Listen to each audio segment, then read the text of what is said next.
Now we get to Bronny and Kendrick Perkins. I'm going to say this, and the reason I say this is primarily because of you, because you were one of the people that reminded me of this, which buffers Doggy's point. Bronny James was a McDonald's All-American. There was questions as to whether or not he deserved that. On the collegiate level, his health compromised the level of production he could have given. That was compromised. He ended up getting drafted 55th overall. What's the problem with that? The problem with it is not the draft pick at 54, 55, because you had people interested in going and grabbing him earlier, just out of respect for LeBron James. They didn't grab him earlier. So it's not the problem with him being picked at 55. The problem was the money he got compared to what the 55th pick got the year before that. Knowing that the Lakers were in a compromising position financially, still in all, they got that money for him in a fashion that wasn't going to happen or has never happened for the 55th pick in a draft. All right, guys, let's congratulate LeBron James and Bronny James for being the first duo in NBA history, father-son, to play in a game together.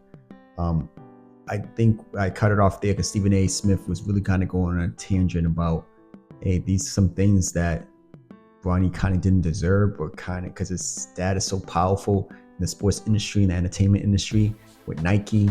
Things got pushed, like him being a McDonald's All-American. And so it goes to a bigger conversation about nepotism.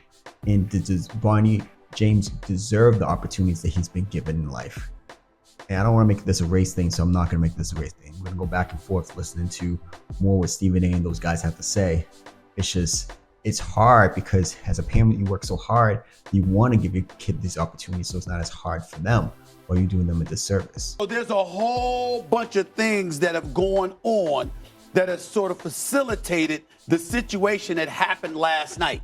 And anybody who's watching the sport, who knows the sport, who loves LeBron James, who loves the Lakers, but also loves the game of basketball, is going to have a bit of trepidation. I'm here in Los Angeles with the both of y'all. We have all run across people in the streets of LA who are diehard fans of the Lakers. They are a part of Laker Nation. They didn't like this. Some of them didn't like this at all. Now that crowd last night loved it. We all loved it. I was there. Is life fair? That's just kind of how we have to think about it. Is it life fair? No, because at the end of the day, I'm gonna be real. I love sports, so I watch a lot of sports.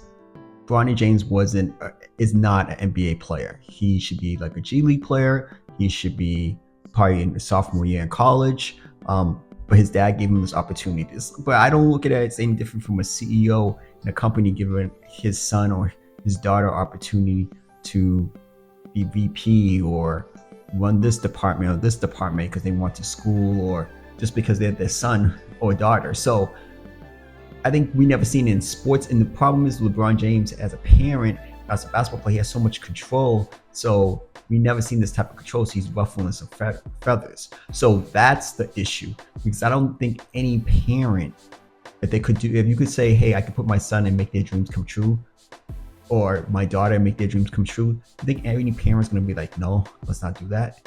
No, they want to make it easier for their kid. I don't think that's a bad thing to make it.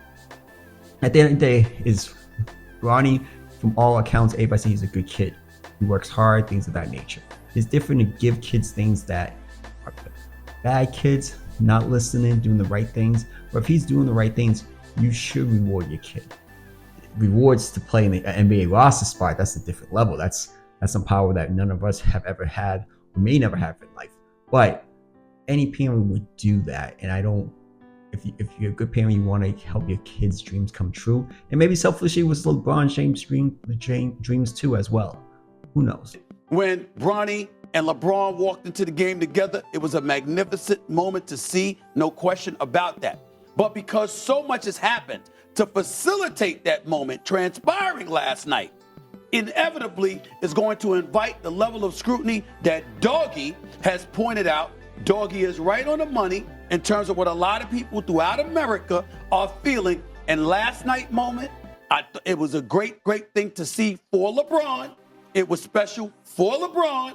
But from this point forward, it's going to be more about Bronny and what Bronny is, what's he going to be, what he can be, and what happened to facilitate him being in this position. And that's going to invite a whole bunch of scrutiny Ken Griffey Jr. was the next Willie Mays, and everybody knew it. Ken Griffey Sr. was a 300 hitter on two great all-time teams, Cincinnati Reds. They were both great. The junior was better, but Ken Griffey Sr. was great. LeBron's an all-timer. Bronny James, to me, based on his collegiate career, based on the fact that he's LeBron's son, and we're going to placate LeBron, the idea that he's playing 3 minutes, I can argue whether he should even be on a team. He should be in the G League, which, by the way, is what Shaq and Barkley said last night, that he shouldn't be on. He should be on the G League to get minutes. The both of them said that on TNT. So to me, it just feels fake. It feels like, all right, let's give Bronny his 3 minutes. We'll put him in late in the game. JJ making sure it's a big family moment. We can all give him a standing ovation. We'll get the Griffies there. It's not a sports moment. To me, there's a fakeness to it. It's great for LeBron. And if that's the idea, fine. I'll give you that. All right, so that's what a lot of things I've been hearing online. The reaction is like it was like fake. It was like put together, things of that nature. And it was a little, they check in at the same time. First of all, Bronny James is like the 12th guy on the bench for the Lakers, just for the parents who don't know watch sports. So it's not like he is a rotation guy or going to make a difference for that team. So for them to come in at the same time, for him to play a couple minutes, for LeBron to pass the ball to Bronny to shoot that three-pointer, it all was kind of predetermined. Maybe this is LeBron's last hurrah, so he's doing that. But again, I don't knock it. I think it's a great parent to do this. Again, if all things are accurate, Bronny's going to go down to the G League, work on his game, try to become a better and be ready for the pros. And LeBron wanted to fulfill a dream of his to stamp, hey, I played for all these years, and look at my son is in the league, and do things of that nature. It's not the first time a parent has put their kid in a position that they shouldn't have been in. And again, it's not right or wrong. To me, it depends on the kid. If it's not right or wrong, you're raising spoiled brats, then there's an issue. But you're raising a hard kid and you can help them push them a little further. That's the goal of parents, I think. Push people further, your kids further, so they don't have to start the ground you started on. It's just start 10, 15, 20 steps ahead.